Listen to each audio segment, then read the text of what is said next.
The PlayAction Podcast is fueled by Picasso's Pizza, where every night is pizza night. The Buffalo Bills offense rebounded in a big way in Joe Brady's first game as the play caller. We break down what went right. The Bills' defense is gearing up for a slate of high-powered offenses, starting with the Philadelphia Eagles. And what is it going to take for the Bills to pull off an upset in the city of brotherly love?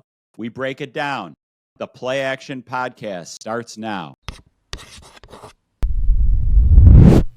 Sunday against the Jets, we got our first taste of a Joe Brady offense for the Bills, although it was a short week, small sample size. But Mark, just what were some of your takeaways from what you saw early on with Joe Brady at the helm now?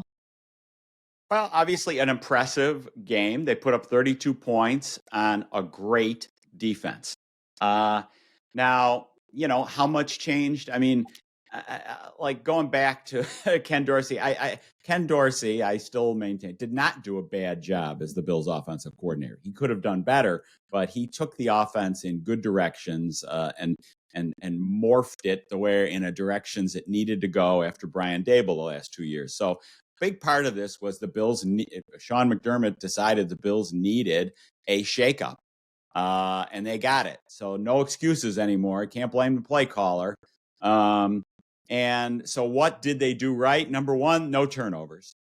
Number two, they got back to doing some of the things that worked earlier in the season, such as rotating more personnel. Bills players in the locker room after said one of the first things Brady told them in the team meeting was, we need everybody. So we're going to get more people. We need more contributions. So they got, they used more 21, two back. They used more two tight end. They Ty Johnson. Another thing that he did he got the ball to James Cook more. Yes, more of that. So again, it's easy to pick apart the play caller, but James Cook only had 6 carries in Cincinnati. He got 20 touches against the Jets. Yes, more of that.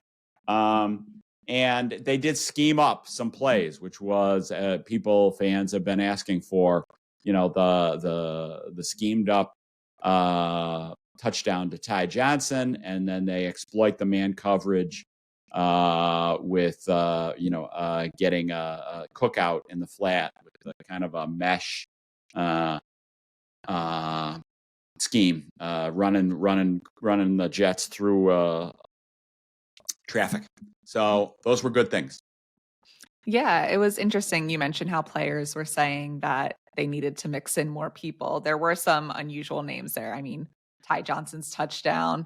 Khalil Shakir has been solid lately, but that 81-yard touchdown, I mean, that's at a league record for this season as longest receiving touchdown. And again, he's been involved before, but for him to have a giant play like that, I do want to credit Dalton Kincaid for his block on that, which has been very funny to watch and rewatch. But I think just getting more guys involved, it was interesting. The day after the game, Joe Brady was saying he thought that Gabe Davis was excellent.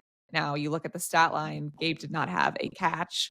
But it was more for him just what Gabe was doing to get other guys open. So, I think crediting that selflessness for guys is important and goes a long way when it is different people kind of carrying the load week to week.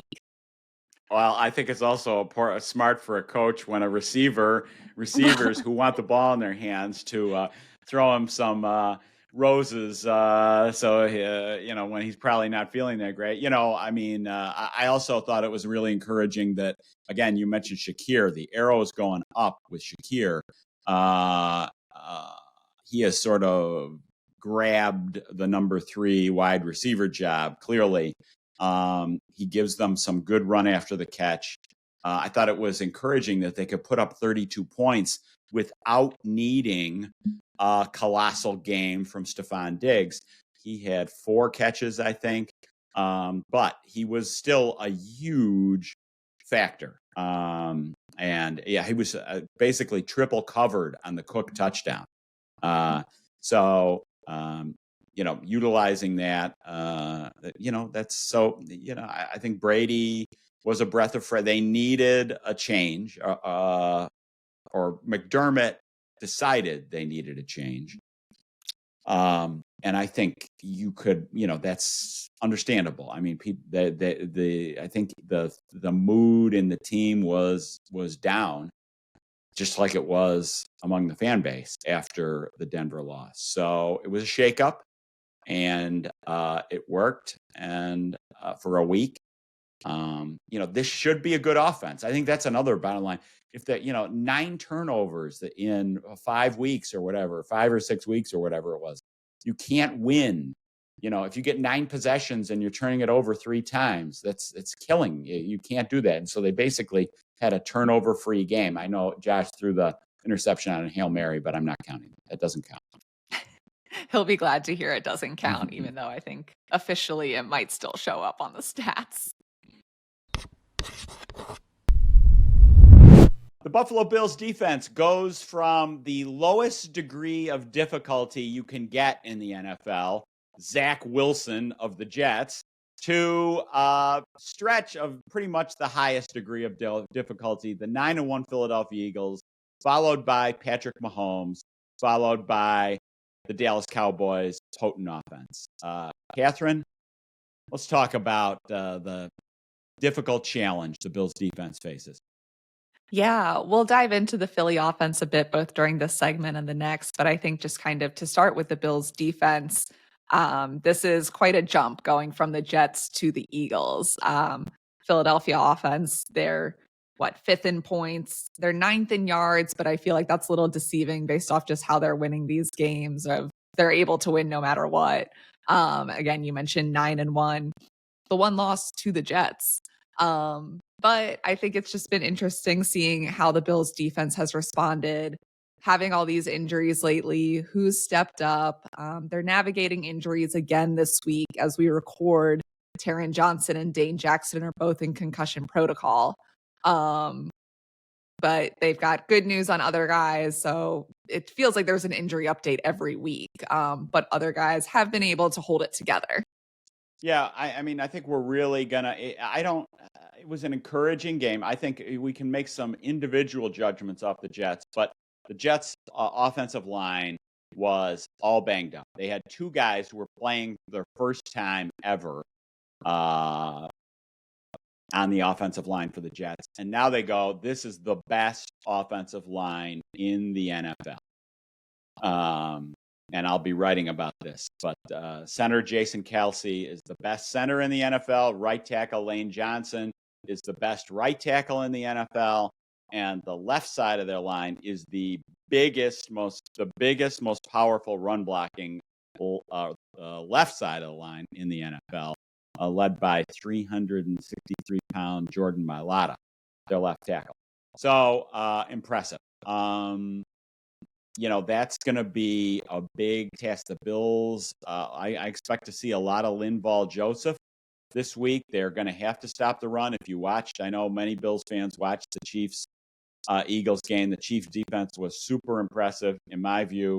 Really, the guy who won the game, kind of, for the Eagles was their running back, DeAndre Swift, who ripped off 2 huge plays on their 2 scoring drives. He's a great running back.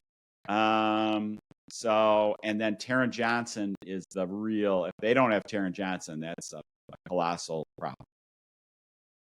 Yeah, when we mentioned kind of guys who have stepped in quickly on this team, I've been really impressed with Rasul Douglas. I think it'll be interesting to see what he does with another week of the system under his belt. Coaches have been saying how, he picks up things quickly, but now he's starting to play freer and freer.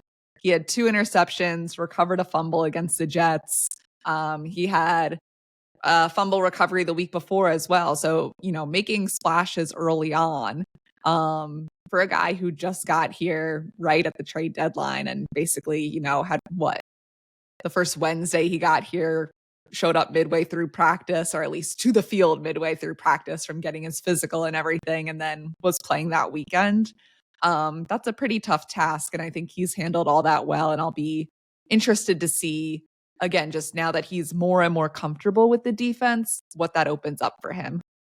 Yeah, I mean, when you think about the loss of Trey White, when the Bills lose Trey White, this is one of the games you pointed to and say, boy, are they going to miss him against the Eagles with A.J. Brown and Devonta Smith. I mean, that's all. It's like the Tyreek Hill and Jalen Waddle. It's this or the Bengals. That's the combinations. Bengals, Dolphins, Bengals, Eagles, 1-2 receiver combinations. Tremendous. But Rasul Douglas is a pro, great pickup. And really, if Dane Jackson can't play, I feel good about Christian Benford. So I feel good about their cornerback situation if Taron Johnson comes out of concussion protocol. We've touched on the Philadelphia offense some, but let's really dive in. Mark, this is a team that is so good in so many different ways when it comes to their offense. What are kind of your immediate takeaways on the Eagles offense? Yeah, I mean, they are truly a great balanced offense, equally dangerous passing and running because they have this great 1-2 combination at wide receiver and A.J. Brown and Devonta Smith, just like Cincinnati and just like Miami. But they also have the best offensive line in the league and can run the ball. So they're truly balanced. Their defense is elite. So number one in the NFL against the run, not as good against the pass. One more thing. I actually thought watching Monday night's game, even though the Eagles won, and all props to the Eagles for shutting out Kansas City, I still kind of fear Kansas City should be feared more, I think, because Mahomes is so great. I think Kansas City, if Kansas City plays Philadelphia in the Super Bowl, I'm picking Kansas City. It's an interesting take. I don't know, this Eagles offense, Jalen Hurts can just do so much. I mean, he forces the defense just to be ready for him no matter what. The team does a really good job of getting one-on-ones for him. I think there's just, they've got a new offensive coordinator with Brian Johnson, but he was their quarterback's coach. So there's still been continuity there. And I think it just kind of shows what they're doing week to week they find creative ways still to win, I feel. And part of that too is just they have so many weapons on offense. Yeah, I mean, you're going to give up yards to them. And I think Chiefs coordinator Steve Spagnuolo did a great job getting pressure. I wonder, you can't live in a blitz world against the Eagles. The Chiefs ran a ton of dogs, 4-man pressures, bringing secondary people. I think that's what the Bills have to do. Enhance the rush with Bernard or a safety. So, that's the challenge on that side of the ball. And the Bills' offense is going to have to put up points. I don't see the Bills winning 21-17 against the Eagles, like the Eagles beat the Chiefs. It's going to take 24 or more against this defense, I think. Yeah. How about that Philly defense? I think the thing that stresses me out about from a Bills standpoint is their sack production. I mean, how do you think the Bills offensive line matches up against these Philly guys? Yeah, I mean, it's the Bills managed the Jets well. I don't think the Eagles defense is as good. The Eagles front, the defensive line is as good as the Jets defensive line, which is saying a ridiculous amount. But their secondary isn't, their back seven isn't as elite as the Jets back seven. So that's a good thing for the Bills. And like the Jets, the Eagles get pressure without having to blitz much. As you mentioned, the sack, they were the kings of sacks in 2022, 70 sacks. Second in the NFL was 54. Now, obviously, 70 sacks is not repeatable, but they're on pace for 52, which is still very good. But their pass defense, I think the Bills can work the middle of the field against them. And, if the Bills can avoid turnovers, I know that's a simplistic answer, but I think the Bills can score 28 on them if they have a very good offensive day. So what do you think this game comes down to? Can I think the Bills defense is going to give up yards. Can they get a few field goal stops in the red zone? Taron Johnson, if he doesn't play, I don't like the Bills holding the Eagles under 30. Should be a great game. I think it's going to be a great game. I think the Bills have an elite offense when they're not making a slew of turnovers. I think it's going to be an edgier seat game in the second half. I think the Bills have a better chance to beat the Eagles than the Chiefs next week. I'm looking forward personally to these two fan bases meeting. I think there'll be a lot of chaos in the parking lots, and that's just fun for all right after Thanksgiving. But whether it's game or outside the stadium, we'll have all the coverage for y'all on buffalonews.com, and then make sure you're subscribing wherever you get your podcasts. Treat your team to the most flavorful pizza on game day at Picasso's Pizza. 4 great Western New York locations: Williamsville, West Seneca, Lancaster, and Blaisdell.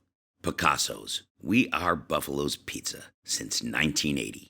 Order online today at picassospizza.net.